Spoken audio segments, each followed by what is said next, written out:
Yeah. So this is Joyce Ferreira, from Brazil.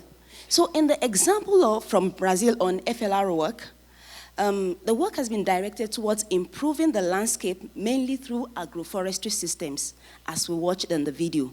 So in this context, the following lesson that was identified for Brazil, among others, is that when we have a shared understanding of the objectives and expectations between the project leaders and the participants, it is important. So the first question to you, Joyce, can you elaborate on how in your FLR projects conflicting expectations among stakeholders were reconciled? Okay, thank you very much. I think it's very important to punctuate that smallholders in these settlements, agrarian reform settlements, they live in a very, extremely vulnerable situation. So they have basic needs and the interests, like from agroforestry, they expect increase in productivity that currently is really low.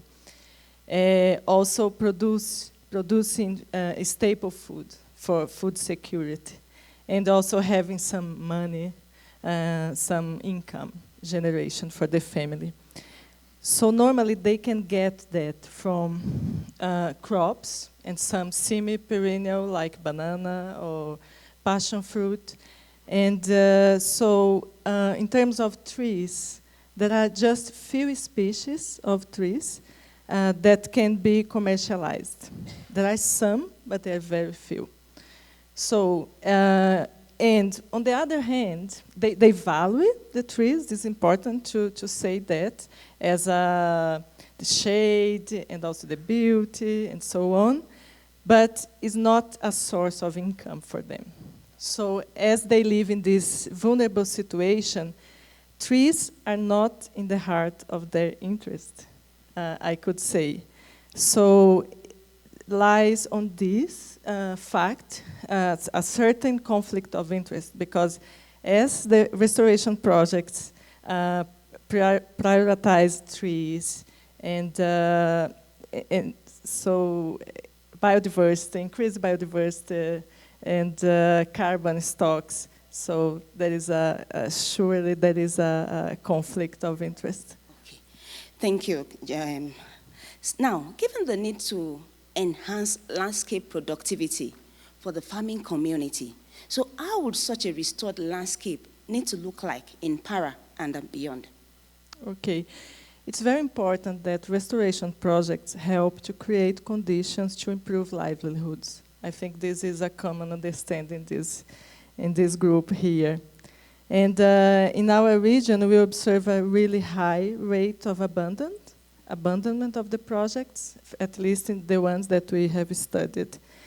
And what happens is that farmers, they are really happy in the very first years because they can have some income. They also can have technical assistance. That is something that is hard for them to have. So it's an opportunity to have those very basic needs.